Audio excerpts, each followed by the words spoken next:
Hi. About 2 months ago, I flew home to my home city, Orlando, to speak to Dr. Vibert Issa White, the only person alive who's written a book about the Nation of Islam from the inside. The other person isn't alive. His name is Malcolm X.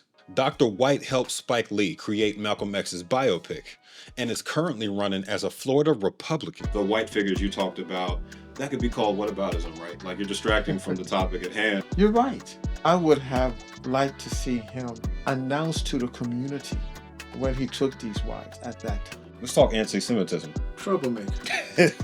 You're a troublemaker. That's half my job, I'm not even gonna lie. Minister Farrakhan started brewing the organization again, and that's what attracted me. I've done some research into Fard Muhammad. We can say with clarity that he was an immigrant. Oh yeah. We can say that. The Nation of Islam was never liked by the government. All the black leaders you have, from Al Sharpton to Ben Crump, to none of them, because none of them can organize. If that intro didn't catch your interest, I don't know what will. As I add commentary to this piece, I'll stress that facts get murky when we're discussing historical religious figures. My sources are cited, but rarely will you hear me say something is definite unless I can prove it. I'm merely posting questions for the NOI community to help me address. This uncut but very well edited interview, if I do say so myself, is sponsored by Monarch Money because that plane ticket was not free. I'll keep it quick. This is my second time using this, and the dashboard already feels intuitive. The getting started menu doesn't hurt. We all need a little bit of guidance sometimes. I haven't created a goal or a budget yet, but I will in due time. Y'all have seen me use other tools for my credit score, but it's gonna bother me if this reminder stays here. So let's get that wrapped up. Literally took less than a minute. I'm impressed. Next up, I want to categorize a few transactions because organization is kind of my thing, in case y'all haven't noticed. Plus, it's going to make tax season way easier. That's actually coming up soon. I labeled this camera rental expense as office supplies and this GoDaddy charge as advertising and promotion. Bet. Next time, we'll dive into recurring charges and cash flow. Get 50% off your first year using the link in the description or just use the code CamJames50 at checkout.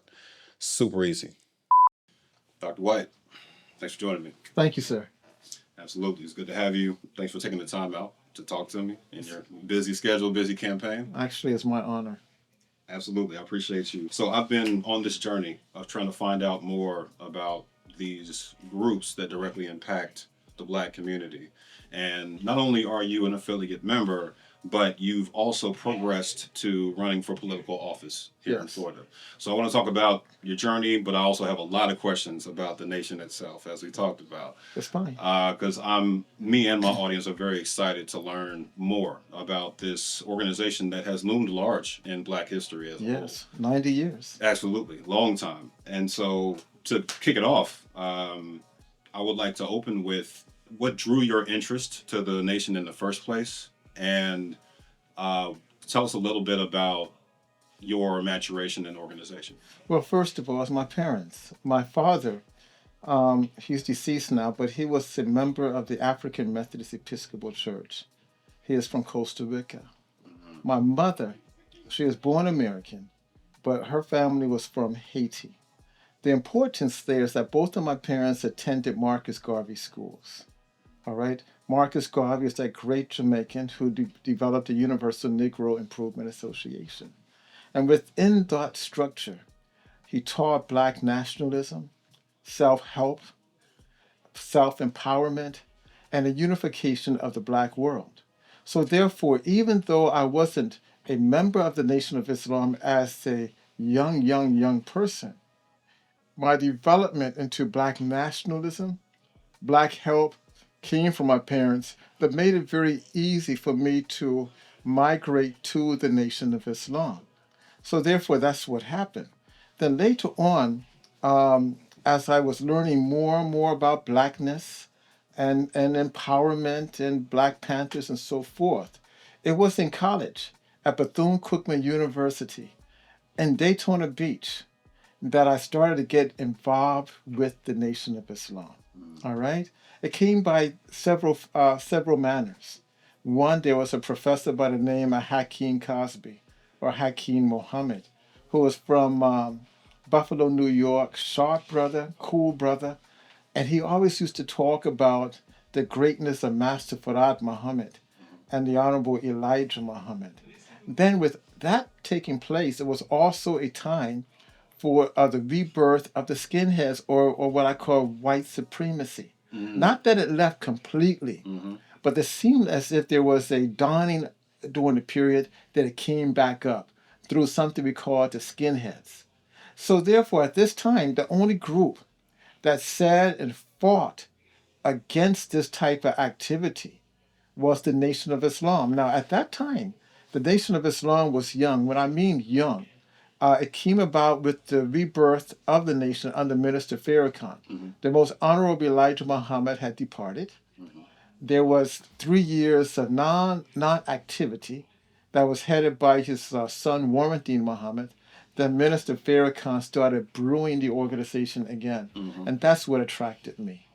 Okay, very interesting. And you mentioned a few things that came up in my research that I would love to dive more into. Starting off, Mr. Farad, did you pronounce it Farad? Yes, Muhammad? Master Fard Master Muhammad. Fard Yes. Muhammad. Fard Muhammad. So I've done some research into Fard Muhammad, and for one, there seems to be some confusion about his ethnicity.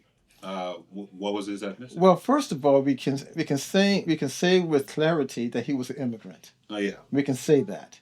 Now, some people argue that he came from what is now India, Pakistan area. It was just one community because it was under colonial rule by the English. Now, the Nation of Islam argues that he came from Mecca, that he was an Arab. Yeah. You see? So we don't know for sure. And then if you look at the records of the immigration, the immigration policies of the United States argues that it came from a Polynesian area. So we don't know for sure. Okay. But we do know that he was a mysterious man. He had an idea, and for whatever it's worth, he built up a following within the black community in Detroit that laid the foundation for the Nation of Islam. Okay. Okay. And one other thing that came up about Fard specifically was that he kind of proselytized about Yakub. Yes. I'm going to make sure I describe him The correctly. big head scientist. Look, the scientist, I'm going to make sure I explain him correctly. So Yakub was a Meccan scientist who lived approximately 6,600 years ago. Yes. And created the white race through selective breeding. How grafting. the story tends to go, right? Grafting, exactly. yes. So, please illuminate more about your thoughts on Yakub, your thoughts on how it fits into modern Nation of Islam kind of. How it fits into the modern element of scientific research is that, for sure, the first man came from Africa, all right? A dark-skinned man and woman. Leakey says it was Lucy. Right? And then you begin to see migration to other parts of the world. Now, because of environmental factors, it caused physiological changes. Skin color, because of different climate, the nose structure, body structure changes, the hair color, the hair changes. So the story of Yakub is the story of the Nation of Islam trying to explain why the European was so hostile in reference to the African American, not the African American, but to the African world or to the global South. That's all what it was. Now, interesting thing, a book came along years ago by the name of The Iceman Inheritance. Michael Harrington, I believe. And this scholar from Canada argued and maintained very similar to the Yakub theory, and that is the reason why the European man is so hostile and so angry is because of environmental factors. That is, coldness brings more aggression. All right? And that's not much different than what the Master Farad Muhammad and the Honorable Elijah Muhammad taught. He did it in a different way, because that basic question is, why are these people so mean? Why are they treating these people in a such hostile manner. Right. Yes. And so would you take Yakub today to be like more of a myth that exists to explain this phenomenon of white aggression, or would you say that it's closer to literal? Because Fard Well, was talking about it as if it was literal, right? first of all religion is somewhat of a myth, until it can be I would explained. personally agree with that. All right. Yeah. And so therefore, you take it, you analyze it. If you believe it, fine. If you don't, you believe it. But it's a way of trying to understand the plight of the African and the African American Sure. during the period that they live in. And because remember the African American or the Negro, as they would say, they tried everything by 1930 to fit into the American structure. Mm-hmm. Prior to slavery, they tried to be passive and they tried to be non-resistant, even though there was some resistance. After slavery, you had the 13th, 14th, and 15th Amendment. They thought that was going to work. Then after that, you had the protection of the federal government towards the African American, but still you had the reaction against Reconstruction. So therefore, you had the birth of the Night Riders by the 1870s. Mm-hmm. You had the birth of the KKK. Mm-hmm. Then you had the escalation of lynchings. Mm-hmm. By 1920, the NAACP reported that a black man or a child or woman was lynched every other day in the United States. Mm-hmm. So therefore, you had these questions coming up to try to explain why white America was so hostile Mm-hmm. to the African American, and the Nation of Islam tried to put that in some type of format Right. that would empower the African American. Absolutely. Absolutely. Okay. One thing I wanted to focus on before shifting to some of the groups you mentioned, like the skinheads, like the Klan, Sure. is the Honorable Elijah Muhammad himself. Yes. Obviously, in movie depictions, in biographies, there's some controversy surrounding him. Yes. I wanted to directly address that. And since you are one of the only couple of people who have written a thorough kind of like Actually, it's myself and Malcolm. exactly. And since you're one of the very very few who have fully documented the nation from the inside, you would probably be in a pretty unique position to speak on the Honorable Elijah Muhammad and some of the supposed or alleged transgressions that he was accused of. Like, so Yes. his interactions with, I would throw out an example of the women that he was accused of philandering with, so to speak. What are your thoughts on that and reflections on that, this many years removed? Well, first of all, in the doctrine of Islam, no matter if it's the Shiite community, the Sunni community, Ahmadiyas, or the Nation of Islam, a man is able, if he has the right to have 4 wives. All right. And so, therefore, within that doctrine, he was right to do so if that was pleasing to him, Mm-hmm. and more so pleasing to his wife, Sister Clara Muhammad. Mm-hmm. You see, outside of this conversation, no one ever mentions about Clara Muhammad. Mm-hmm. All right. Did she approve of it? No one says anything about. Did she disapprove of it? No one says nothing about. That's where you first need to go. Do you have firsthand knowledge of whether she approved? She approved of it. Mm. She never. She could have easily dismissed her husband as a philanthropist, as a womanizer, but she never did. Mm. She could have torn down the movement with her tongue, but she never did. She supported his interest, and she supported the organization. This implication that Clara supported his outside wives wholeheartedly is tough to verify, since she didn't say anything publicly that would corroborate this. Some NOI members don't believe Elijah Muhammad, aka the Messenger, even had outside children. Well, I found a video claiming to depict 2 of his sons from different mothers discussing this. I can't verify its accuracy, but it's worth presenting this section of it. I'm sure members of the NOI will be able to tell me if these are really the children of Mr. Elijah Muhammad. Let me just sit down. So, Elijah, tell me, Let me just say, I'm with my brother Elijah Muhammad Jr. And Elijah, he's telling me he already rushing me, y'all. Y'all know he gives orders still. He's still a captain.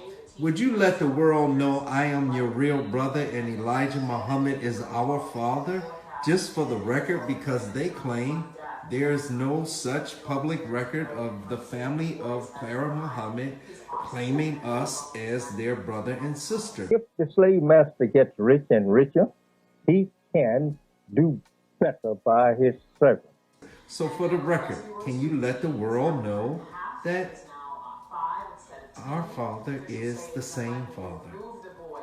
Elijah Muhammad have 13 outside children, and every one of them is my brother and sisters, and I love them all. Also, two of his secretaries filed paternity suits in LA in July of 1963.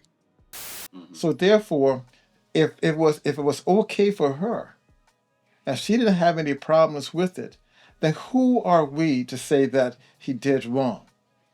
So you think the buck stops with her as far as Absolutely, making that judgment? because remember, she was in many respects the most powerful woman in Black nationalist thought prior to the 1960s. Sure. When Elijah Muhammad was in jail because they said that he was contributing to the delinquency of children, and they put him in jail for evading the draft, even though he was old. All right, she carried on the movement. Yeah. People forget about that. She was not much different than Eleanor Roosevelt, who carried on the leadership of the president when he was sick. All right, so we can't ignore that fact. And still after all of this so-called womanizer, as they like to say, was exposed, she said nothing. She helped with the children. And I know people who lived in the house, all right, and said that there was no problems, there was no arguments, there was no contention between the Honorable Elijah Muhammad and his wife. I think what you have in many respects are individuals on the outside, and they're presenting their thoughts, they're presenting their view, and they're presenting their perspective that, listen, this is an old man taking advantage of teenage women. Right. And it wasn't like that at all. And so, with the buck stopping at essentially Clara Muhammad's feet, do you think there may have been external pressure derived from her position within the nation to stay quiet and go along with what was going on and kind of keep moving forward? No, if anyone knew Clara Muhammad, she is a very strong, tough lady. In fact, remember, it was her who brought the Honorable Elijah Muhammad to Islam. People forget about that. Elijah Muhammad, he used to work where he was Elijah Poole. He was just a regular Negro at that time. He used to work at the Ford industry.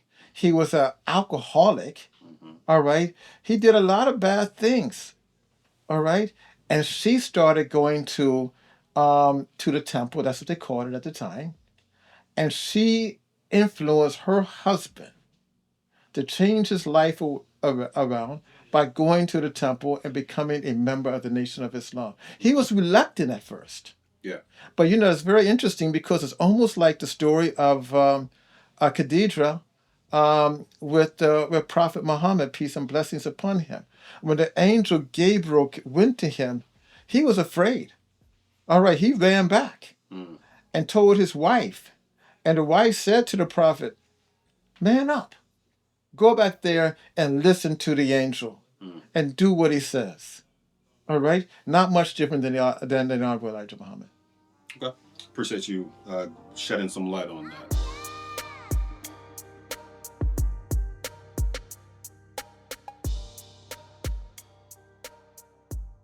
Some of the groups you mentioned, like the skinheads, like the Klan, in the 60s, as we know, the nation went to meet with some of these groups. They struck Absolutely. arrangements with some of these groups. I would say in the American Nazi Party's example, they hosted them at speeches. They accepted funding from Muammar Gaddafi's regime in Libya. So like Yes. some of these groups that outsiders would consider to be authoritarian, racist, in the example of the skinheads, Yes. the Klan, meeting with the Klan in Malcolm's case.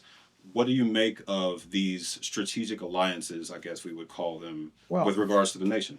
and the Nation of Islam under Elijah Muhammad was really following the script to Marcus Garvey's UNIA. Mm-hmm. Remember Marcus Garvey, he also met with the KKK. Yes, he did. And he said that he was a provisional president of Africa.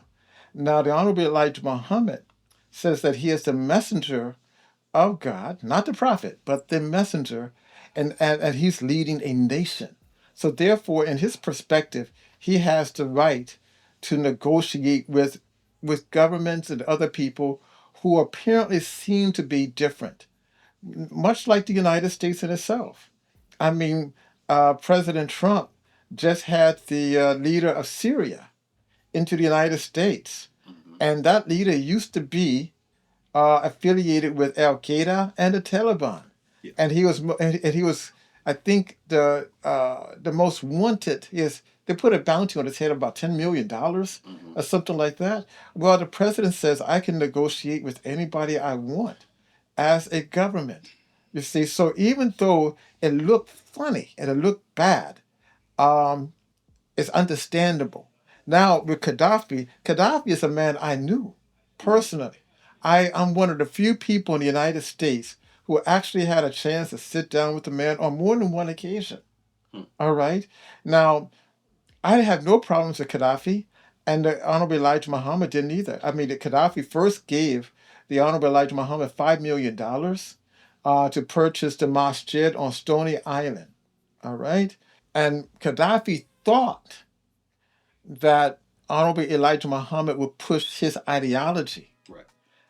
Honorable Elijah Muhammad never pushed anybody's ideology. You're talking about a man who was stubborn and bullish about what he believed. That was that man. He said, we will accept interest, not allies. Mm-hmm. He said, we will accept interest from people who have a similar perspective that we have on certain things. Right. But no allies. He never accepted any allies, only interest. Now remember, the Minister Farrakhan did the same thing years later when he accepted money from Gaddafi. In fact, I think at that time Gaddafi wanted to give the Nation of Islam $1 billion, but it was stopped by the State Department. But the point is that meeting with different people, even though it looks not good, is understandable, and there is a what do you call it? There is a structure to the madness. Even myself, I'm one of the few people who have sat down with David Duke. All right, and people say, "Well, Dr. White, you crazy as hell." All right, maybe I am, but I did speak because sometimes to work out things you have to speak to your enemies. I think there's an old saying. It's that you keep your friends close, but you keep your enemies closer. Right. But do you think there's something to be gained by meeting with, essentially, in the case of Norman Rockwell or George Rockwell, in the case of people like the Muammar Gaddafi, even, who didn't believe that African people were on the same level as his people, for example. Like, obviously, in the case of the American Nazi Party, in the case of the Klan, they think black people are subhuman.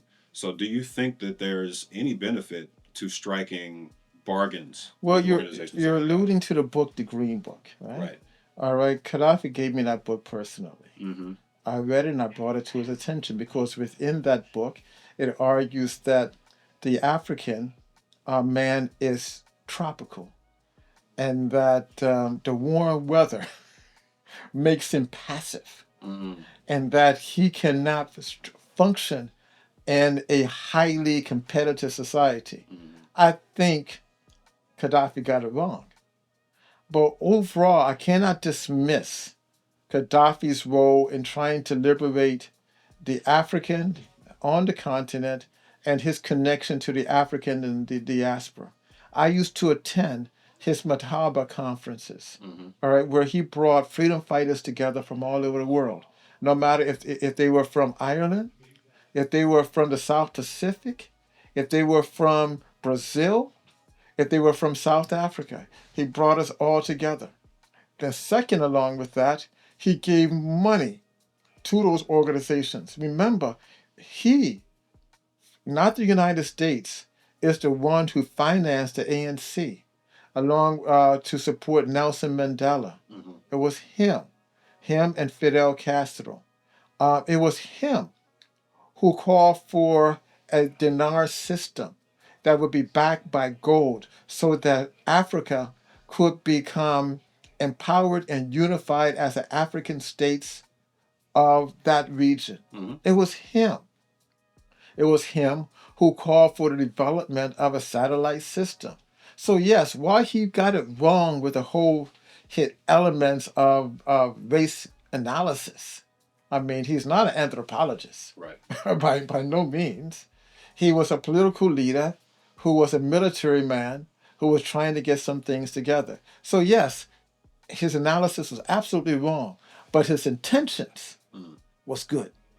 All right. Now this is not with Rockwell and the KKK, because Rockwell and the KKK, I mean, they said, well, just like Jefferson, Thomas Jefferson, who stated, well, black people can't get along with us and we can't get along with black people. We have more power, so ultimately we will probably misuse them. It's better for them to have their own separate state. Remember, Thomas Jefferson in the Notes of Virginia stated and ultimately pushed for the concept to get, Liberia Yeah.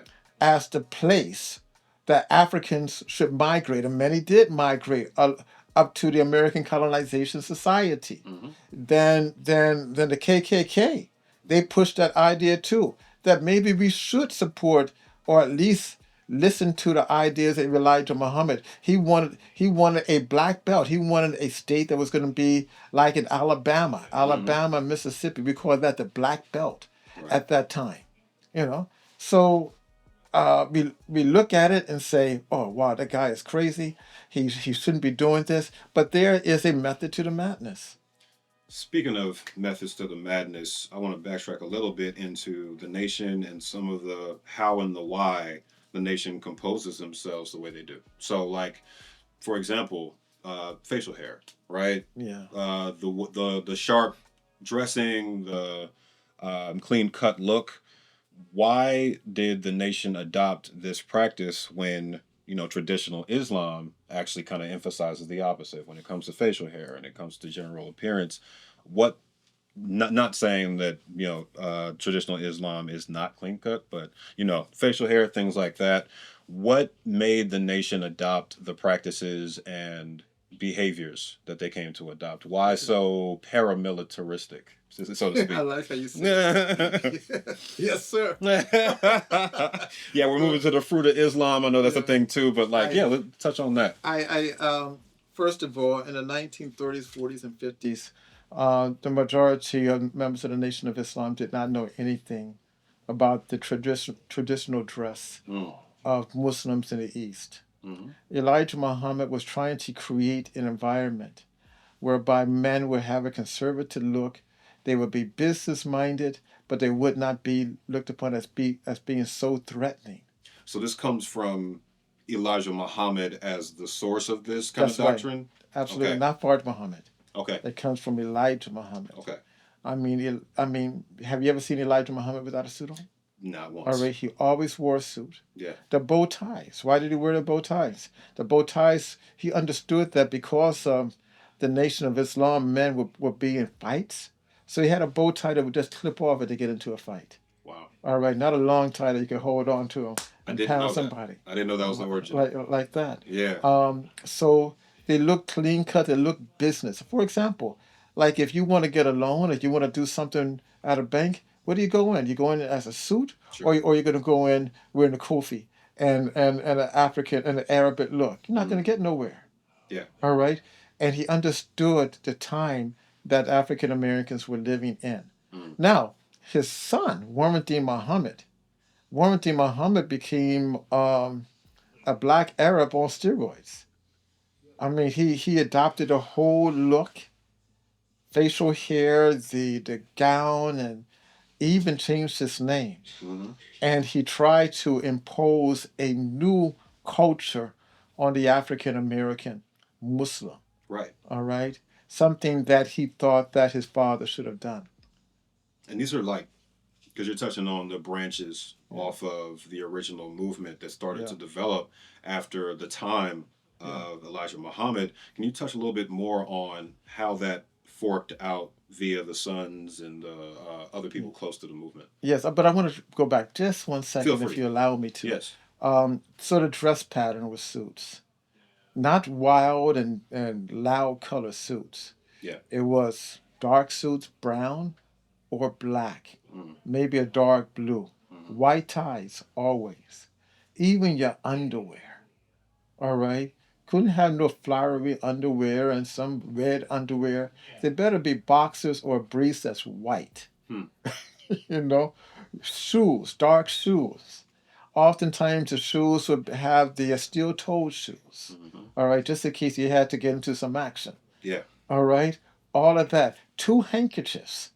All right, one in your suit jacket, one in your pants. One for your own personal use. The other one, if you do have to get into a conflict and somebody has a gun, you can if God blesses you, you can take that gun, use it on that person, or wipe off the fingerprints.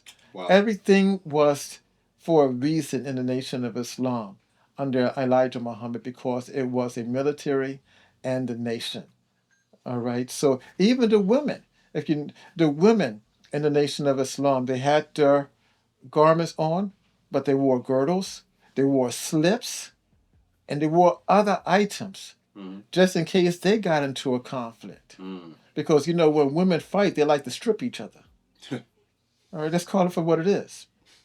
So, so everything was based on protection and securing the integrity of the organization and the integrity of the people. Okay. And this conflict that Elijah Muhammad foresaw for some of his people, did many of these conflicts happen? Because I think in all the depictions we see of the nation, they're very disciplined and they intentionally avoid such conflicts, but they had to have happened at some point, right? It happened all the time. I mean, for example, the first element of this was in the 1938 in Detroit, where their temple was raided, and the law enforcement claimed that the Nation of Islam was a voodoo cult and was having sacrifices and killing people. So they invaded. They invaded them in Chicago in the 1940s, saying that they were contributing to the delinquency of children by not having their kids go to school. So the temples were invaded throughout in the early 1960 in L.A. The police in L.A. invade the masjid, kill up 2 or 3 of our young brothers there, paralyzed another one. The brother was paralyzed. I knew him, and the Nation of Islam men had to fight themselves free. It happened in New York. In fact, at the masjid that Minister Farrakhan had in 1971, I believe, 1972, whereby they invaded the masjid number 7, and the brothers beat the police back, and they were surrounding it. And the one who came to of the Nation of Islam defense was none other was Aretha Franklin. Aretha Franklin and some of the other celebrities, and said, "Leave these brothers alone." All right, and the community came out. The Nation of Islam has always been under attack. When I was a fruit of Islam, I remember a young man. I'm selling the newspapers. I've been attacked. I've been accosted by the police. All right, it was common. All right, so therefore, when people talk about Islamic phobia as happening now, the Nation of Islam And African American Muslims in general have been under this threat for over 80 years. All right? And many of our young brothers had to spend their lives in jail. We lost many who are now in the cemetery. And we even lost the element of even some women. So this has always been part of the organization. Nothing new, you know. Yeah, I appreciate you shedding light on that. I think we hear a lot about some of the, leaders who get attacked, who get pursued. We hear about Malcolm X being assassinated by members of the nation. Could you elaborate on like the finer details there and what that did to the movement? Yeah, the rumors of the movement, the rumors that Malcolm X was killed by members of the Nation of Islam, 3 members, um, it was really fabricated to destroy the Nation of Islam. Let me tell you something, all right? The Nation of Islam was never liked by the government. Why not? One, because they focus on self-sufficiency. It's the only black organization in the United States that has never taken a dime from the federal government. Nothing. No grants, no nothing. There was a controversy in the conservative news in the 2010s when Fox News claimed that the nation received millions in taxpayer funds for farming subsidies. But the nation disputed that. The nation claimed those subsidies never went to Chicago, the home base of the NOI, but went directly to the nation's farming operation in Georgia. Farming subsidies are a very normal thing that they were legally entitled to. That was a legit farm producing a lot of food. There was another controversy when the nation was given $364,000 in contracts and awards from the Department of Justice and Bureau of Prisons between 2008 and 2019. Congressmen, the Attorney General, and Jewish advocacy groups made noise about that one. Essentially, these were faith services to nation members and potential members in prison. They were paid to do what the prison chaplains can't, like they're not Muslims. In short, this claim isn't technically true. The nation has accepted government funding. Those services could have been administered pro bono, but they weren't. By 1975, the Nation of Islam was the wealthiest black organization in the United States. In today's standard, it would be worth $1.8 billion. Nobody was close to it. All right, by 1975, they had their own airplanes. People don't know that. They had their own housing developments throughout the country. They was building their own hospital. They had their own clinics. They had stores, grocery stores, barbershops. They were importing fish from Peru and from Japan. All right. They were bringing in shoes, all right, from third world countries to be sold. They had an operation of empowerment that was second to none. And their membership did well. They had their own farms, 3 farms, in fact. They had a trucking staff, a trucking program. They had their own transportation system. I mean, this group was doing some fabulous things that we have failed to emulate now. Not even the immigrant Muslims have done so. Would you put them as a parallel with some of the other black settlements that were built up and destroyed by white Americans, like the Move bombings in Philly and Tulsa bombings? Would you put them in that Surely, group? absolutely. Because when you look at the bombing of Black Wall Street, Right. all right, and Move in Philadelphia, the reason why these groups were bombed because they had the audacity to speak empowerment, speak independence, and having an element they have no fear of the larger community. You have to understand something, that the structure within the American society, when it comes down to white supremacy, it's not that they just have it and say it. It is designed to create a mental negation within the black mind and in the mind of other people to fear development, to fear growth. And once you place that fear within a people, you don't have to do much because they won't do anything. Now, keep in mind, going back to the early 60s, you had something called the Counterintelligence Program that was put out by the FBI and by J. Edgar Hoover. Now, they had listed 4 men, right? You know them. 4 men who were looked upon as being a Messiah. Now, many people think the Messiah is talking about some type of spiritual entity. They're really talking about an individual who could electrify and unify the community. So therefore, they picture Malcolm. They got rid of Malcolm. All right. They pictured Martin Luther King. They ultimately got rid of him. They pictured Stokely Carmichael. He was young, but he dies under mysterious circumstances, saying that he contracted cancer and he went to Cuba, and when he came back, he died, right? So then they pictured the Honorable Elijah Muhammad, but they said, well, he's going to die. He's an old man, all right? But he outlived all of them.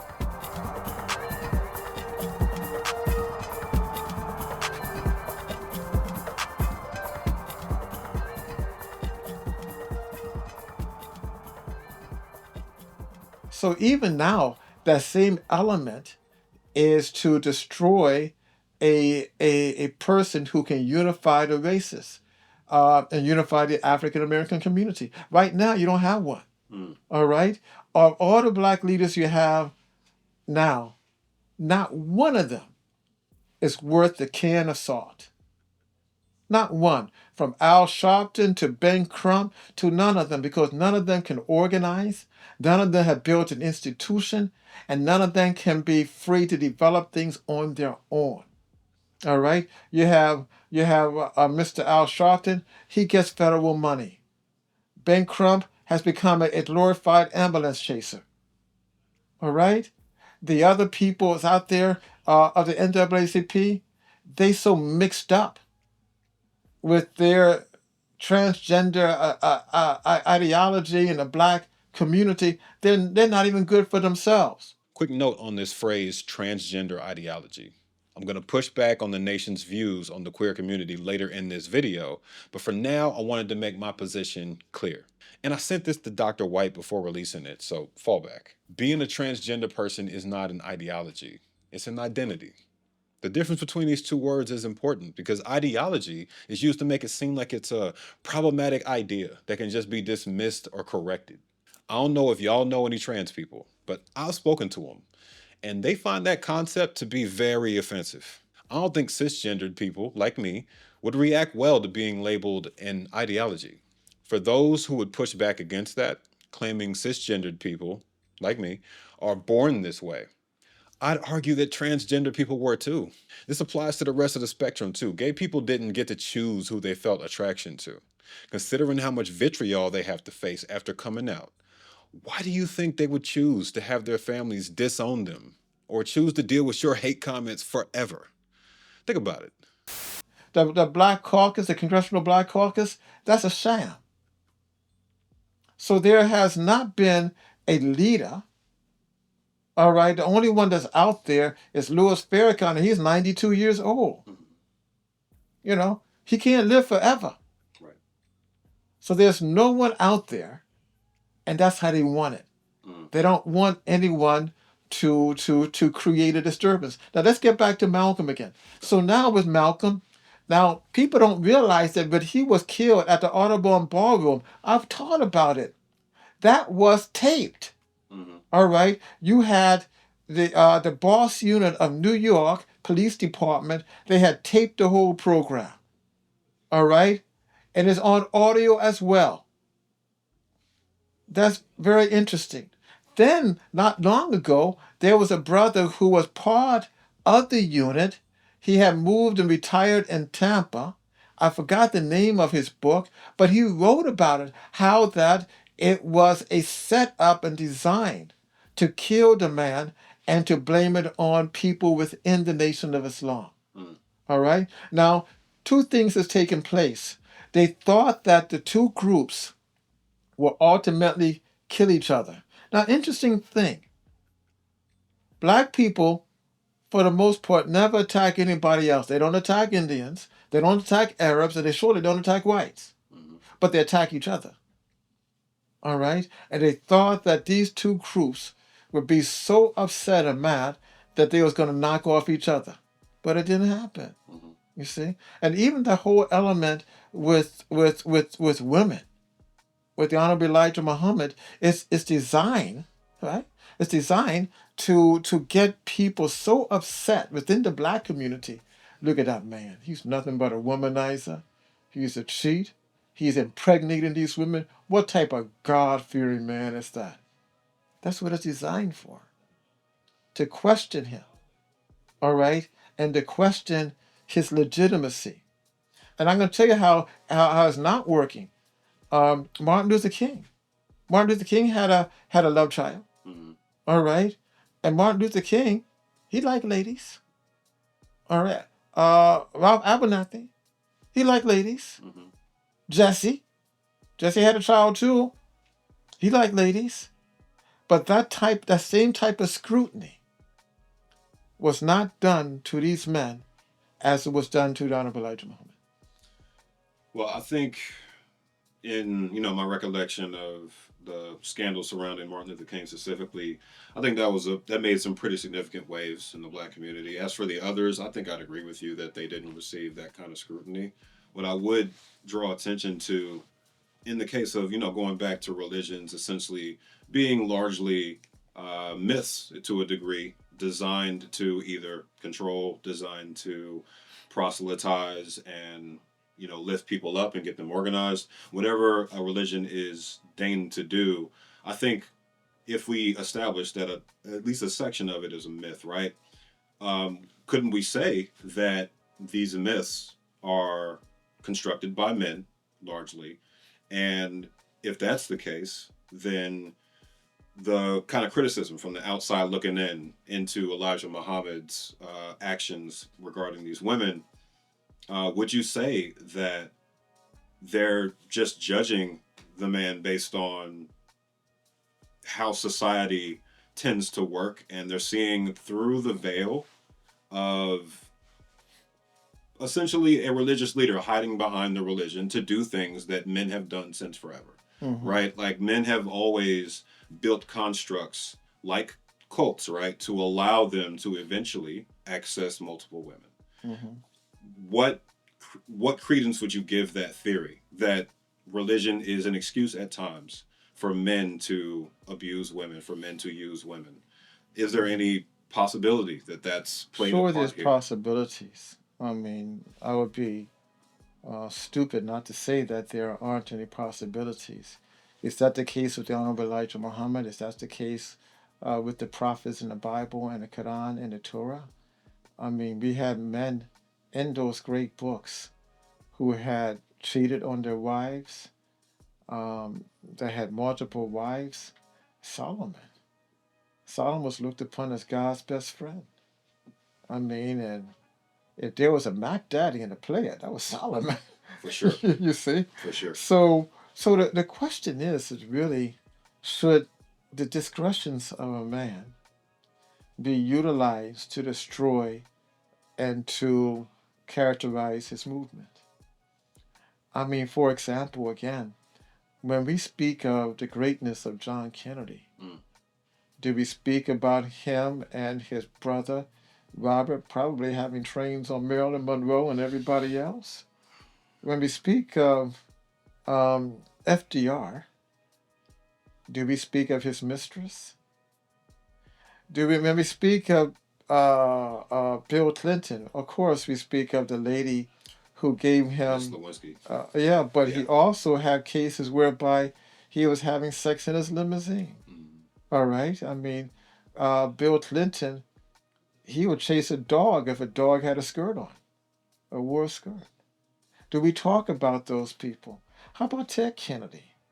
All right, he was a big womanizer. Actually, he was going home, had an accident, the car ended up in a river, and he left a woman to die. All right, and that was expunged. You see, I mean, so we have these things. So should we utilize the discretion of one of our leaders to characterize a movement?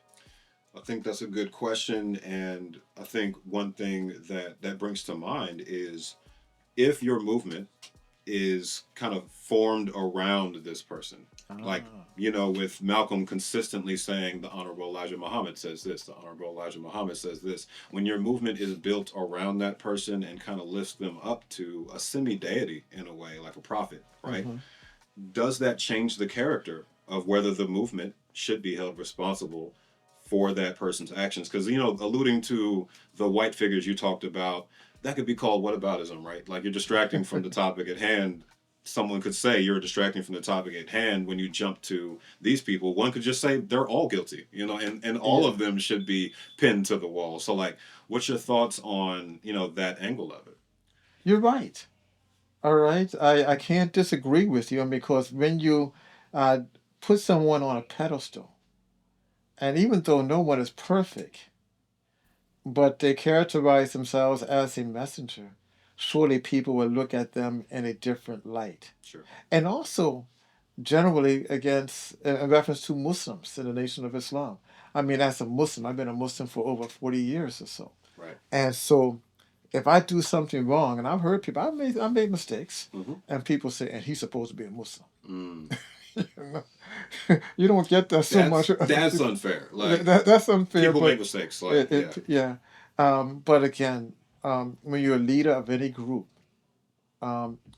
naturally you're held to a higher calling. scrutiny's going And to it's important for that leader to follow course. Not that he's not going to make a mistake. Mm-hmm.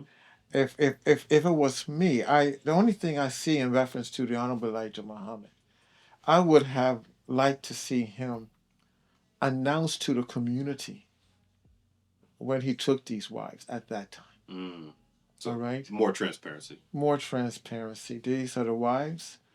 I'm going to have children with these women, Mm-hmm. and they are mothers of the organization. Right. All And right. I think the other thing that Malcolm took issue with was one, the secrecy, the discretion, but also like the lack of follow through with taking care of the children and being a father figure and all. But these also things. there was something else. You see, Yeah. one of the ladies that the Honorable Elijah Muhammad took as a wife, Mm-hmm. Malcolm was in love with. Oh, okay. All right, and he brought this particular sister to the Nation of Islam and to the Honorable Elijah Muhammad to Chicago to be his secretary. Mm-hmm.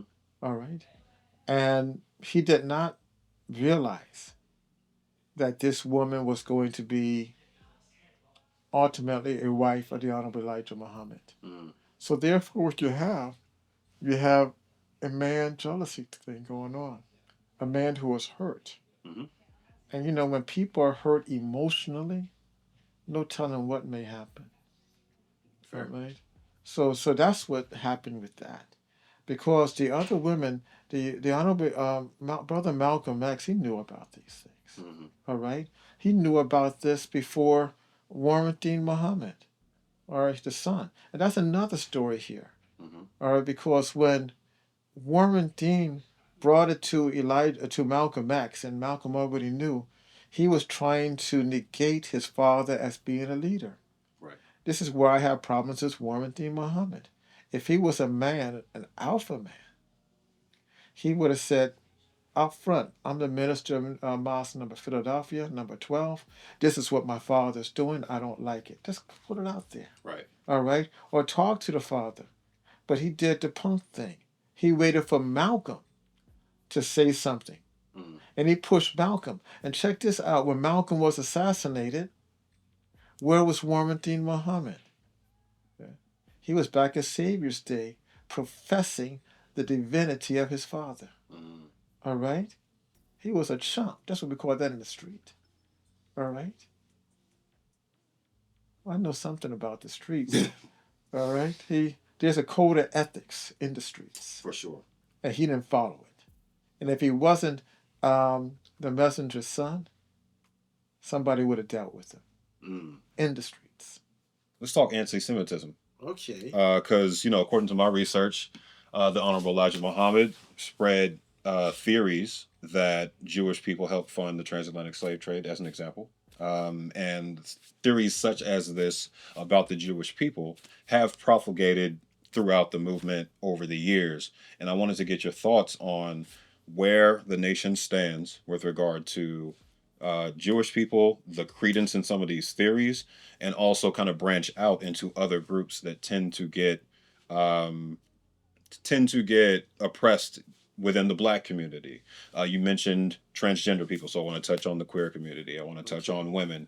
So basically those three groups. Let's start with anti-Semitism. We're going to move to the queer community and then women and some of the kind of talk, the chatter that gets thrown out about the nation, and give you a chance to, address that stuff.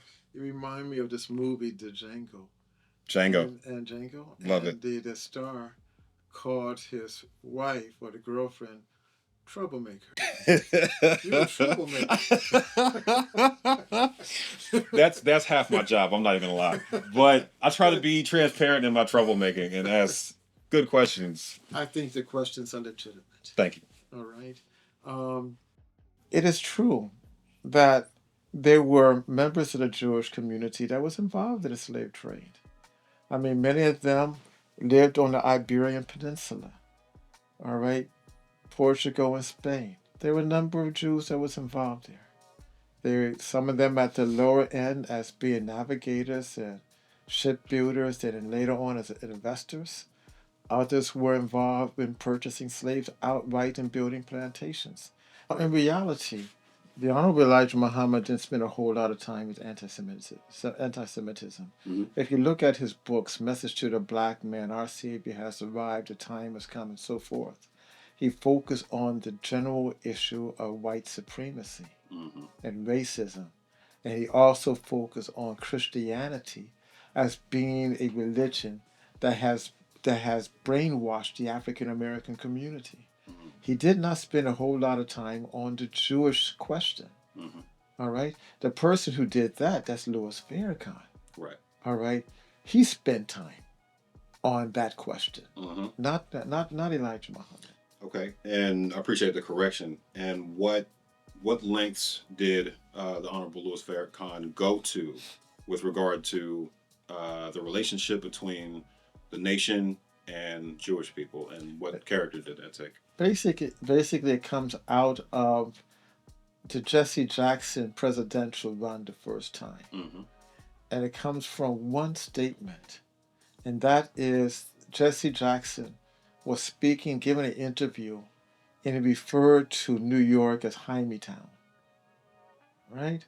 And that unleashed an explosion from the Jewish community that he was anti-Semitic and that he was a terrible man. He hated Jews, and we should hate him. Explain Hymietown for me. Hymietown, Hyme is a term that is utilized to represent Jewish community people. It's a derogatory term. That's a little outdated. Never heard that one. Maybe that's older, and I haven't heard it. I have a couple of years on you, bro. A little bit. A little bit. You look good for your age, but a little bit. Well, thank you very much. So it's a term. New York has the largest Jewish population of any city in the United States. Yes, absolutely. So therefore, he's referred to New York as Hymietown. Look at that dirty Hyme. That always referred to Jews. I learned a new slur today. All right. I didn't know. So the Jewish community is very, very. They get very upset. It's no different than, a white guy calling a black guy nigger. Or a black guy calling a white person cracker. Or somebody calling a Puerto Rican a spick. All of this stuff. It's just a derogatory term. So they said, well, he's a terrible guy. He cannot be the president. And they started to have protest every time Jesse Jackson spoke, calling for his death. So now Farrakhan, he is with Jesse. He was providing security for him via the FOI. Yeah. And he said that if you bother Jesse, you're bothering me. So therefore, the whole explosion now. So there became, for over 10 years, an attack on each other. Verbiage. You bad Jew, you bad Muslim. Mm. And that took over. And then, then a friend of mine named Mike Wallace, I don't know if you remember him. He was on 60 Minutes. I was on 60 Minutes. And he did a foreword of one of my books. And Michael Wallace was hired to become the middleman to try to bring some peace between Minister Farrakhan and the Nation of Islam and the Jewish interest group. But what you really see between that, you see a traditional strong Jewish community. Now they saw themselves competing against an upcoming black community that was different, that was being led by Minister Farrakhan. So instead of both groups being able to have a truce to discuss these things, they utilized verbiage, they utilized the media to wage a war against each other. But in spite of this, very interesting, different than the conflict that you have now between Jews and Muslims, the verbiage between Louis Farrakhan's Nation of Islam and the Jewish community never escalated to bloodshed.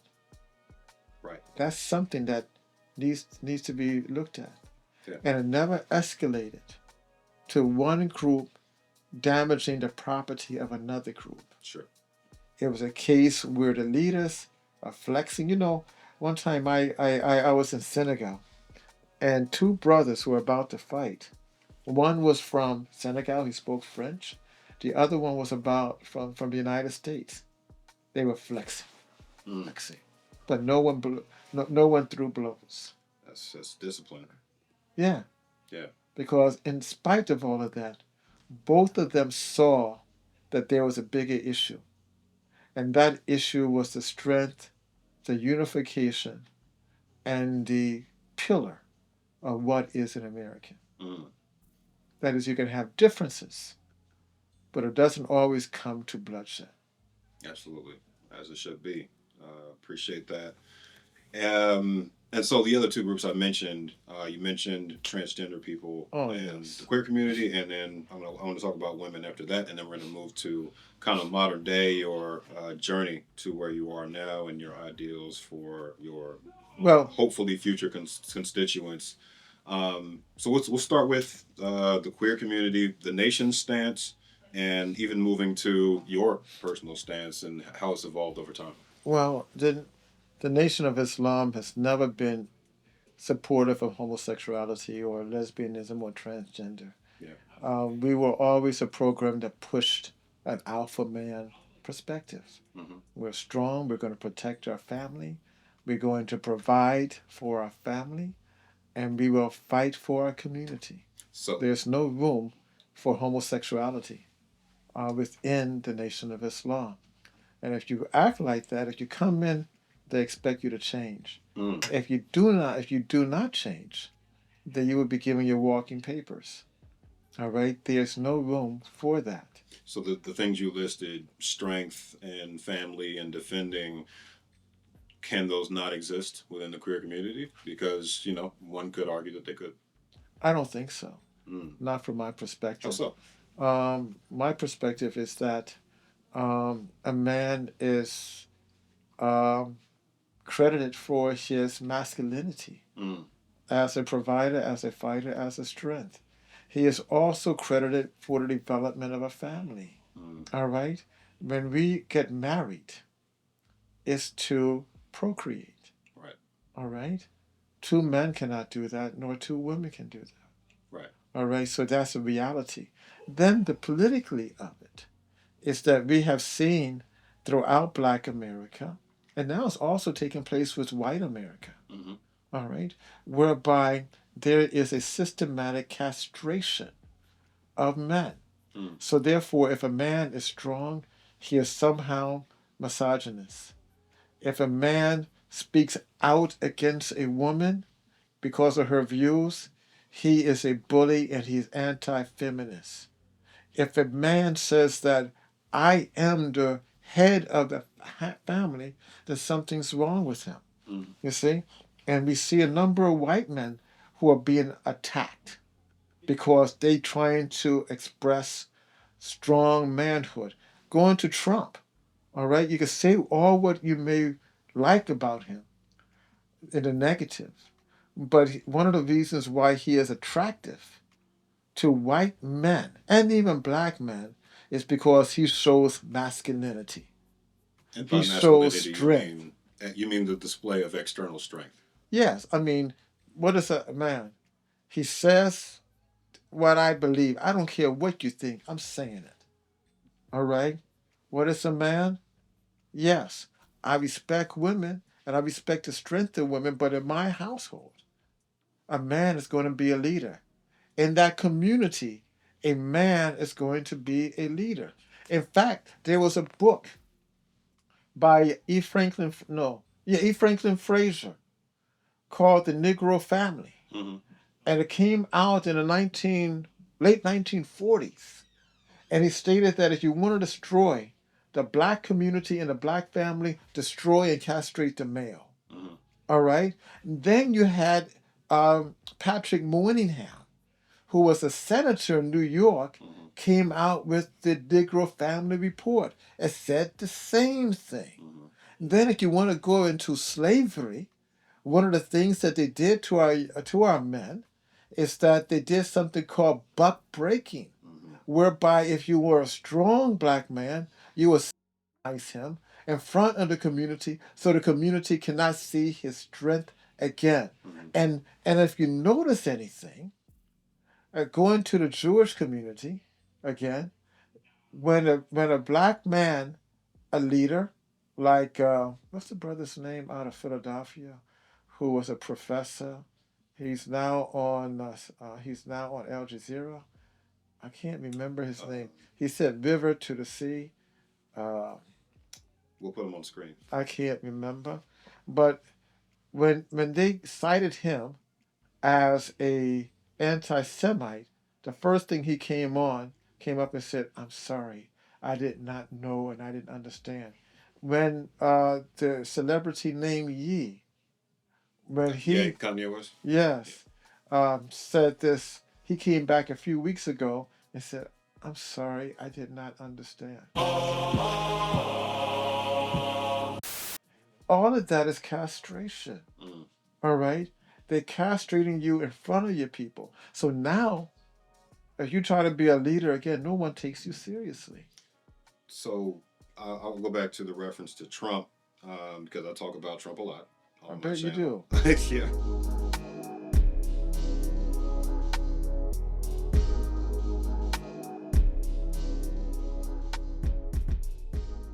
And so one thing, Trump, the rise of the red pill movement with men being very leaning into defending themselves and standing up for the way they see the world. One thing that has come up a lot is men get criticized for showing strength, for being masculine. But how do you deal with the contradictions, right? Because Trump has been held liable for rape. He's had accusations from dozens of women with regard to sexual assault.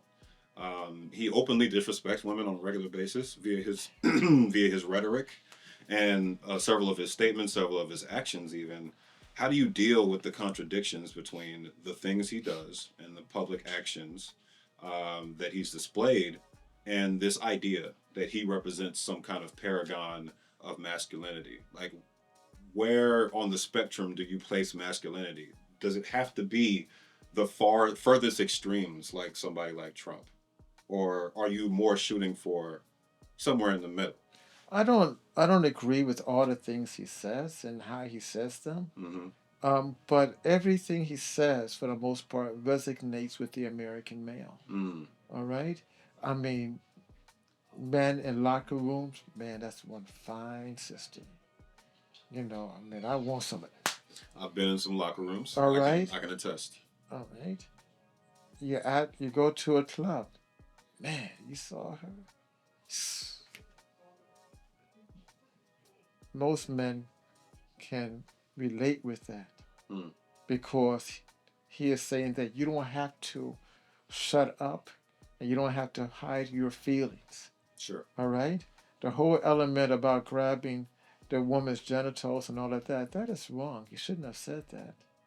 But again, we have other political leaders who have done likewise and so forth. Does it make it right? Of course not. But the thing about it is that most men will tell you that, Donald Trump, I can meet him at a bar. And he's going to tell his stuff and we'll get along. If you go on a train in New York, you've been in New York. I've been to New York. All right? And New Yorkers speak rough to each other. Sure. All right? New York will tell you to F off in a second. Then when you're getting off the train, he'll say, have a good day. Right. Like nothing ever happened. Right. Yeah, it's a different culture for sure. sure. So I think most men can resonate with that. And many women can resonate with that too, because like it or not, you may get some comments now, but most women want a strong man. All right? Because when a woman, especially in Black America, and a man is acting weak, what does that woman tell that man? You acting like a bee. Man up. Stop acting like that. And if you really want your woman to fall in love with you that evening, you protect her against another guy. Man, it's like that. Well, wouldn't you say that some of these things you're describing, these attitudes like, men want this, women want this, for one, they're generalizations, right? And for two, do you want this kind of like... That is not generalization. Well, I think by definition, it's a generalization. It's if you say nature. Men want, women want, nature is a lot of things. Like, there's homosexuality in nature. Animals display The homosexuality. only animal that I know that portrays homosexuality is the pig. All right? Apes have been shown to do the same thing. Well, They're about as close to us as you can get, right? close to them. Nature defies a lot of rules that we set for ourselves by saying men do this, women do this. That's essentially what I'm getting at. And I think that we get in danger of falling into what's convenient and what's easy when we just blanket describe half of the population of the planet in one way. And I think... Well, I'll put it like this, brother. If you go back to African language, and there are about 600 languages in Africa. Right. Prior to colonization, there was no language, there was not a word in any of them that defined homosexuality, because it was not part of their culture. All right? Nowhere. Yeah, this is pretty false. Ancient African cultures had terms for homosexuality and gender variance, such as Yandauda from the Hausa people, which meant effeminate men or male wives, and Kutsire, which is Khoikhoi for receptive male partners. Forgive me if my pronunciations aren't on point here. Yoruba, which I have heard of, have Adafuro for sex between two men, etc. Where humans have existed, homosexuality has existed. We have a lot of evidence that queerness is a fundamental aspect of identity, and that it's a combination of several factors: genetic, hormonal, neurological, and potentially environmental. It's what's called polygenic, meaning potentially thousands of genes contribute to it. Long story short, there is no clear answer between nature and nurture. Claiming it's a choice is categorically false, though. It was a very male-dominated society of protection. You see? For sure. All right. So these elements that we're talking about, they're not natural. They are developed by cultural nuances by other societies that are brought in. I mean, for example, we have laws in the United States that came from the colonial period that reflected bestiality, whereby it's against the law to have sex with animals. All right? Africans and Asians weren't doing these things. If you have a law against having sex with the animal, that means someone is doing it. They brought that in. In fact, you can pick up some clips now of some graphic porn stuff where people are having sex with dogs and cats and donkeys and things like that. It exists, for sure. All right? Unnatural. For sure. You see? So therefore, we have to get back to the natural order of things. And the natural order of things is women having relationship with men, procreation, all right, the nuclear, and I can't say nuclear family because some people will label it in polygamy, but a family structure and the protection of your community. So, what I think what anybody within the queer community would push back on is that is the definition of natural because they came from nature just like you did, right? They came from nature. They came from nature. Their attraction to the opposite sex, to a blend of sexes, that came from nature as well. So, like, how does that square with this idea that only heterosexual couples belong within this natural framework? I How do think those it's two learned behavior. Mm. And when you have learned behavior long enough, it becomes natural behavior. So you think the nature came from the nurture in the case of the queer community? Yes, I do. All right. Even that even goes to the transgender. Let's go to Russia. All right. Even Russia's so-called non-religious state have outlawed transgenderism for people under the age of 18. People don't know that. All right. And many countries are like that. Well, that just means that the men in power decided to do that. Right? And one of the problems is with Africa now is that Africans are pushing back against Europeans in America and presenting that type of philosophy and type of lifestyle to their culture. And America and Europe is having a tough time dealing with it. Would you say that these identities evolve because people feel this way, not because they're ideas that they want to inject into a society? Like, if people feel this way and they feel that their identity makes more sense in another way or makes more sense expressed in another gender, that's natural too, right? So, like, where do they fit within this framework that masculine men are trying to establish on a national level within our government? Like, where do the people fit? The real people who exist, who feel this way, who live their lives this way, where do they fit in this vision for the country that these male leaders have? Where they fit, no one can take away their intellectualism and their professionalism as what they do for the community, for their government. However, their lifestyle has an effect on the development of society. And Thomas Jefferson even stated, I love Thomas Jefferson. I was going to leave a comment on screen here, but it felt petty and insufficient. Thomas Jefferson owned over 600 enslaved people, despite all his writings about the evils of slavery. He freed a few, but most were sold to pay debts, including children he fathered with one of them, Sally Hemings. A Jeffersonian Democrat in that way. I believe a Jeffersonian democracy, rather. And he stated that sometimes you have to give up your personal goals and your personal interest for the development and for the continuation of the larger state. So therefore, if that is the element of dealing with that type of lifestyle, and if it's going against the state, then you have to subdue your thoughts about that for the continuation for the larger community. I can't let you cook on this one either, Doc. Claiming people need to set their thoughts aside for the benefit of the state is one of the darkest statements I think I've ever heard with regard to the queer community in my life. Full stop. And I think that is right. And then also there's another issue. While we're teaching, and I love President Obama, but I didn't like him on this element. And he was a neighbor of mine. And when he started to open up this idea whereby boys and girls can use each other's bathrooms, I thought that was a mistake. But the point is that I'm making is that while we're teaching our young people at the elementary school level and at the high school level and the middle school level, that you can be and do anything that you want sexually in reference to identity, the children in China at the grade levels, 4th, 5th, and 6th grade, they're learning geometry. They're learning high sciences. They're learning different languages. The same thing that is going on in Russia. They're learning how to become leaders of the world and of their society.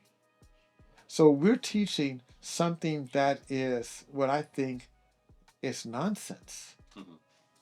And we're giving up our position in developing a strong and vibrant society. We should be teaching things that are necessary, Mm-hmm. not things that are emotionally light.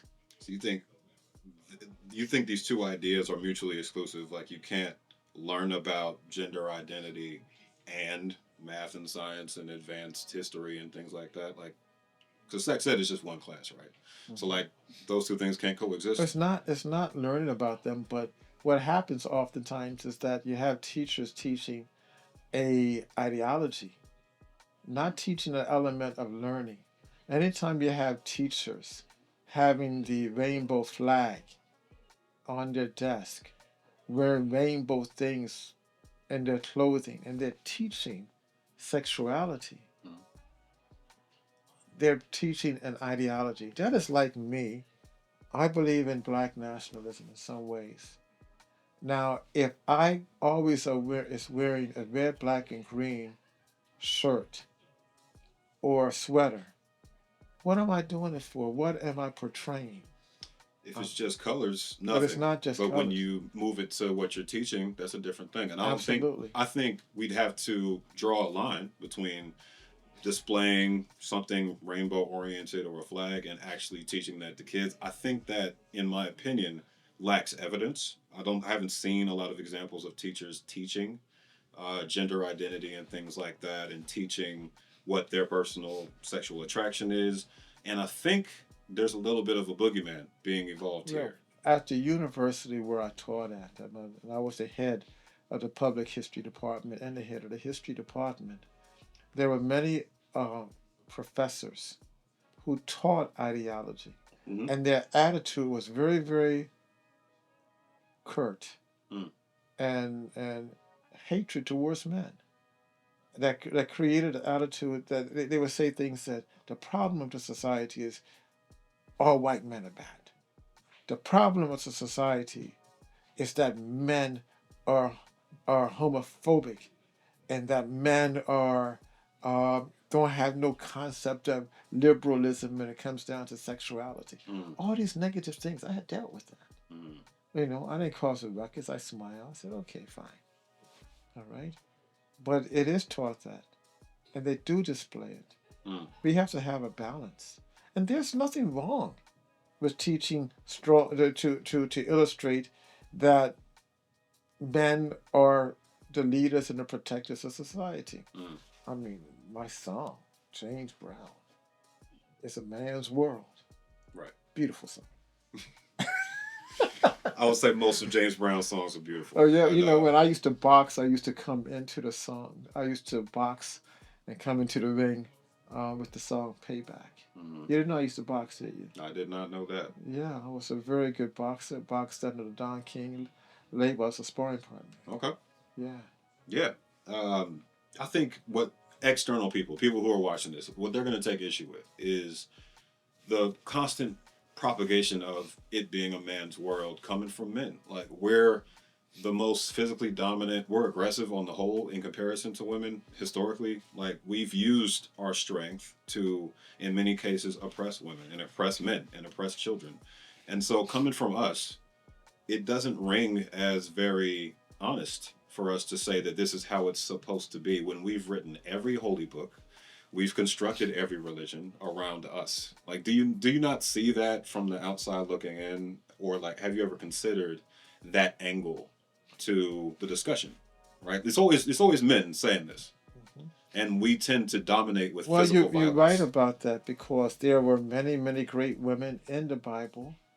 And the Quran refers to the greatness of Miriam, the mother of Jesus, or Issa. And yes, there's a lot of exclusion, and it's wrong, and it must come back. But let us go a little bit back. Let's go farther back than the Quran, than the Bible and the Torah. Let's go back to the African concepts of spirituality, sure, where women are all over the place. Right. There's matriarchal societies. That's well. Right, and the spirits and so forth. Sure. So perhaps we need to look at the fact that our element of masculinity is different than the element of masculinity that they may be promoting in Europe and other areas. Because in African spirituality, women play a major role. My father, even though he was a minister, and his institutional religion is Christianity, and my institutional religion is Islam, our cultural religion is African spirituality. Right. And you may call it Santeria, you may call it Obia, you may call it Candomblé, you may even call it Voodoo, all right, or Yoruba. But that's my cultural religion. And that's the cultural elements of spirituality that we must begin to look at. Okay. And that's, that obviously African spirituality is a whole other, And you have a lot of that in your town in Atlanta. Yeah, whole other thing. Yeah, exactly. That's a whole other discussion. But yeah, I really appreciate you shedding light on that. One thing I wanted to make sure I didn't leave out was the propagation of Christianity in schools. Would you put that on the same level as somebody who's according to you teaching these ideologies, teaching these identities? You would put that on the same level? Absolutely. Christianity nor any religion should not be part of the public school system. I agree. And I just wanted to make sure that those two were on the same level of inappropriate to you. If you want that, send them to a Catholic or a Muslim or a Christian school. Yeah. Better yet, teach your religious ideology in your home. Mm-hmm. Okay. Just wanted to make sure we touched on that. For a slightly lighter topic, your involvement with consulting with Malcolm X, the film. Oh yes. I did a light service there. Yeah. And as a historian, mm-hmm. and as a person who was involved in with Spike Lee and all of that, it was great because even at that early stage, I considered myself a scholar of not only Malcolm X, but also Black nationalism. Yeah. My work with that was that I was involved with the FOI. Mm-hmm. He was trying to learn how the FOI acted, right? How the FOI dressed. Yeah. We were involved in teaching them how to do the different marching and the drilling.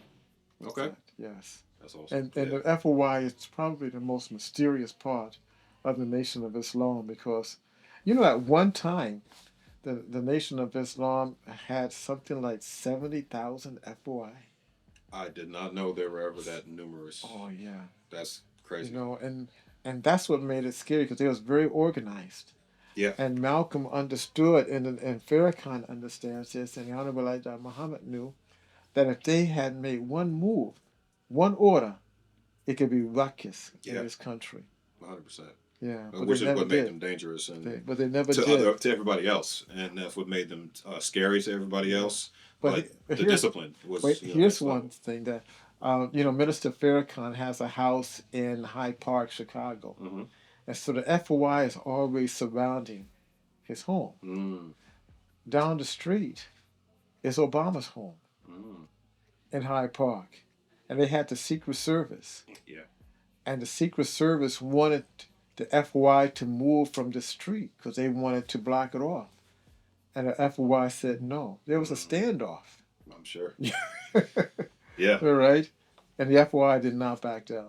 No, they're not known for doing that. No. Yeah. No. Okay. Well, I appreciate that little bit of insight. Spike Lee is one of my favorite directors. The inspiration for me as a filmmaker, and I've definitely taken some lessons from how he puts things together. He was brilliant. He's brilliant. The thing that made Spike Lee great, all his movies had a social, political, and ethnic question. Yeah, they had a unique voice. And he wasn't afraid. He's not like the ones now.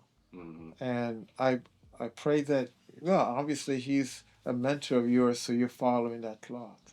I'm trying my best. Raise tough questions.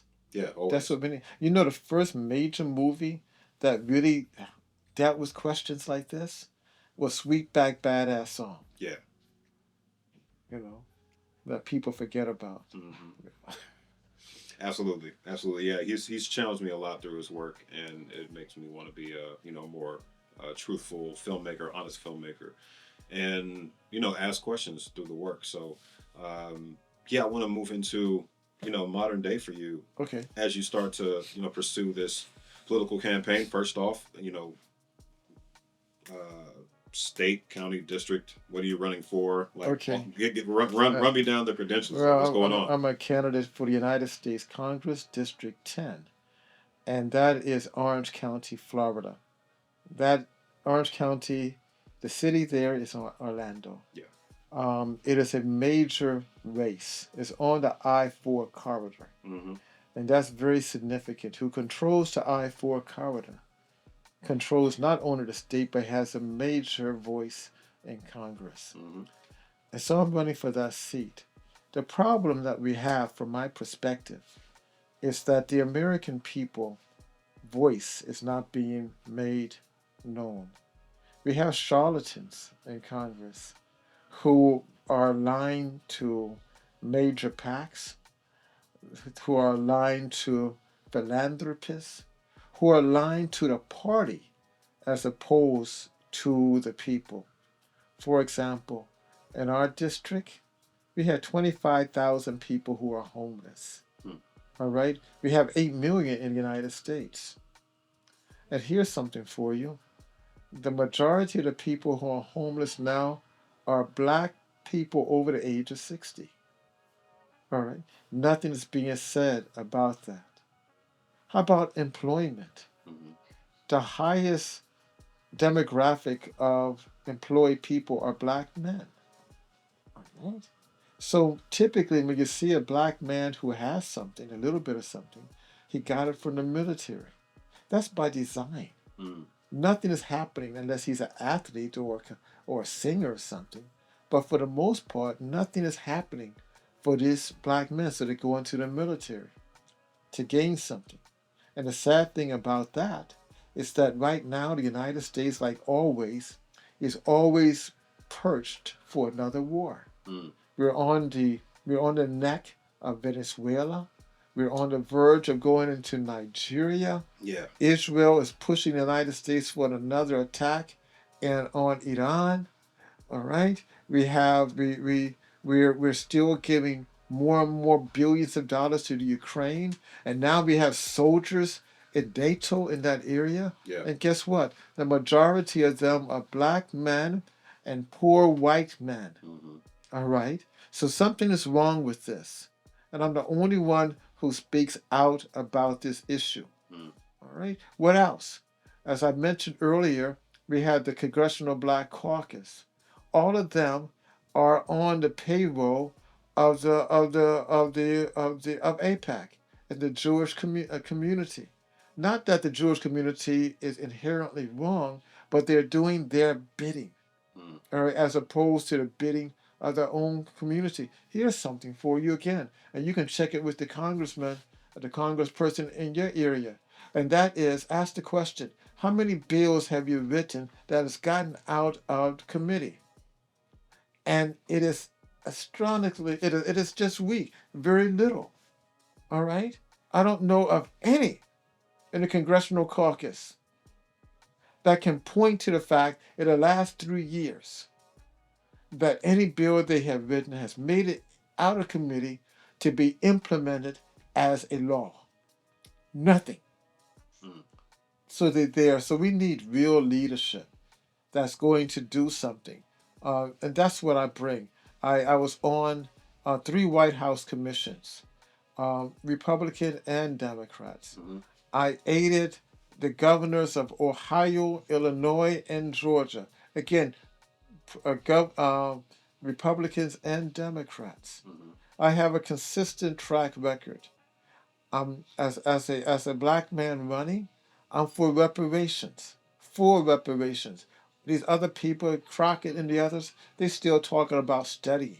We have given reparations to everybody. I'm not just talking about the Jews or the Japanese. When we give money to Ukraine and taking money from the Russian, confiscating their bank accounts and giving it to Ukrainians, that's reparations, isn't it? Mm. All right. And we had Biden when he was in government. He was talking about giving reparations to illegal immigrants who have been separated at the border. All right, you check it out. So we're talking about reparations.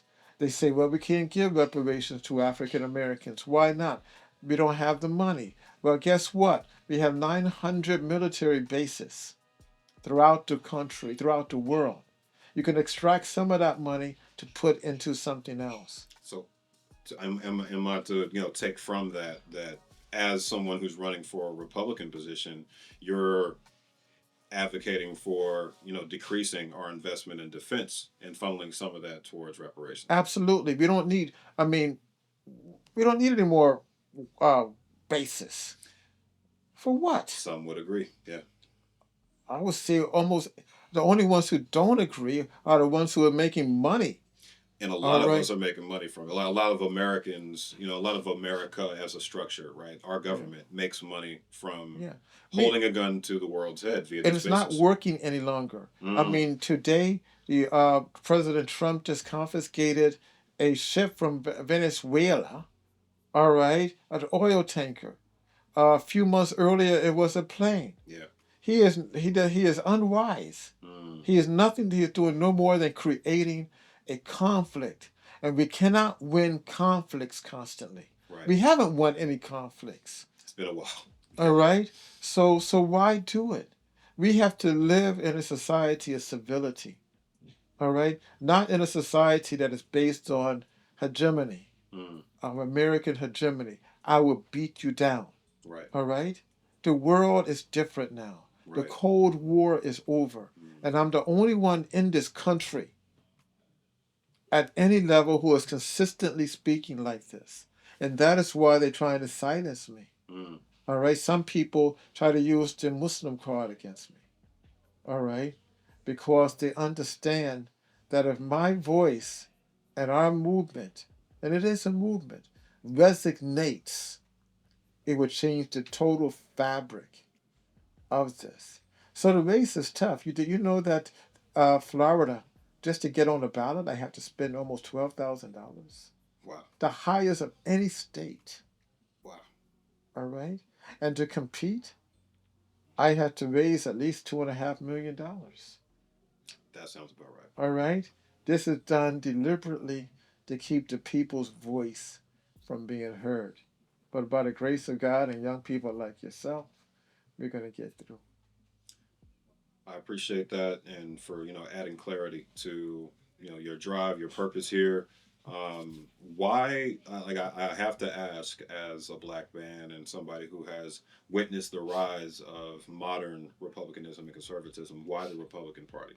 Well, I ran once as a Democrat, and the Democrats rejected me. All right, they didn't want to invite me to their venues. Because I did not align with Biden's position on Ukraine. I'm the first one in the state to highlight the contradictions of our government with Israel. I'm the first one who called Netanyahu a war criminal. The Democrats did not like it. I had over 50 or 60 people to march in a Martin Luther King parade that they kicked us out because we had the slogan, what Martin Luther King stated, that war was an evil, and we were condemning the murder and the killing of not only Palestinians, but even the murder and the killing of Jews. But because that did not follow the narrative, they kicked us out. They used guns on our people right here in this city. And we couldn't get a lawyer to defend us. Not even the great Ben Crump. All right. So why did I leave? Because they didn't want me. Right. In fact about it, I'll put it just like this. If you are a strong alpha man, whatever color or race you're a member of, you're not wanted in the Democratic Party. I put it just like that. You see? And so, but I'm like Jesus, right? And Jesus, what did he ride into Jerusalem? On Donkey. Donkey. Yeah. All right? Doesn't make a difference if I ride a donkey or an elephant. My position remains the same. Right? It's not about the interest of the party. It's the interest of the American people. So by any means necessary. By any means necessary. Let's talk about your book, Blacklisted. What is it about, and why did you write it? Actually, because one of my activities, my experience with the Democratic Party, all right, that they rejected me because of my voice. But it's Blacklisted is also a book that talks about historically that if you're black, but if you're even white or a minority, and you speak truth to power, you would be isolated. You would be polarized. And I talk about the fact they use 4 mechanisms to get you in this society now. First, if they don't like your voice, what you're saying, they will character assassinate you. All right, terrible things, scare people against you. If that doesn't work, they will go after your monetary system. If you have a business, they'll find a way to slow it down. All right, if you have a job, you will get fired. You will lose contracts. Thirdly, if that doesn't work, they'll come up with trumped up charges against you, bring you into the legal system, whereby you have to spend a whole lot of money on a lawyer if you can get one to defend you, and you don't have more money than the state. And if that doesn't work, they will outright arrest you for something and throw you away, and you will die. All right? There are many cases. I'm working with a lot of brothers and sisters. I do expungements, I do seals, I do pardons. All right? Where many brothers, they're arrested in the middle of the night, and sisters, and just Americans generally. Yeah. And you go back to look for them, they're someplace else in another part of the country. 100%. That's what's taking place right now. So therefore, we're living in a police state. We're talking about that. Democracy, as we know it, is an illusion right now. Then I also focus on Assange and Snowden. They were polarized. Right. And a number of professionals, if it's academics, if it's politicians, if it's celebrities, if it's movie makers like you, if you speak out on a certain issue, they will try to derail you. But the most important thing right now, we have to be resilient. We have to fight back. We have to protect the people who are fighting for us. All right?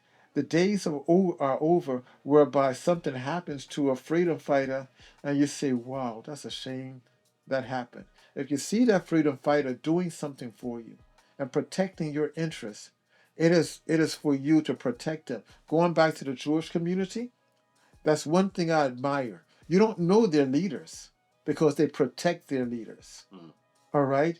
The families of their leaders, they live, they have food, they have a house, they have a car. They don't have to worry about these day-to-day things. Right. Because they protect them. But the poor underclass white community, the poor black community, the Latino community, we do not protect our leaders. Well said. I appreciate you expounding on that, and I'll put the book up for the camera, Blacklisted. The Price for Speaking Truth. Absolutely. Every person should have this book. You know, I have 6 other books, 2 bestsellers, and this was the first one that I had a hard time getting published.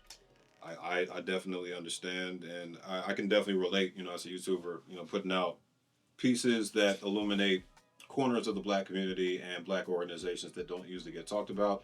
It's hard to do it on any public platform. So I understand the effort to get the word out there. And again, I appreciate you spending some time with me to illuminate some things that I probably couldn't have gotten from anybody else. So thanks again for your time. Thank you. I really appreciate it. Yes, thank you. If you made it this far, I really appreciate you sitting through this interview. It's important, I think, for people on opposing sides of whatever issue, and sometimes on the same side, because we're not a monolith, right? As the Republicans like to say. I think it's important for us to get together and talk through these ideas in a conversation, not a debate. I've talked before about how I think debates are pointless entertainment, And that's not what this was. This was learning. I learned a lot from Dr. White in this interview, and I hope y'all did too. And I think I have a clearer idea of what the nation stands for, what they are as an entity. And of course, I have more exploring to do and more learning to do. NOI members, if you made it this far, please leave me comments, leave your thoughts. Tell me what this did for you, seeing as this is an elder statesman within y'all's community. Let me know if this format works for y'all. If y'all want to see more interviews like this, I'll make it happen. Cam, out.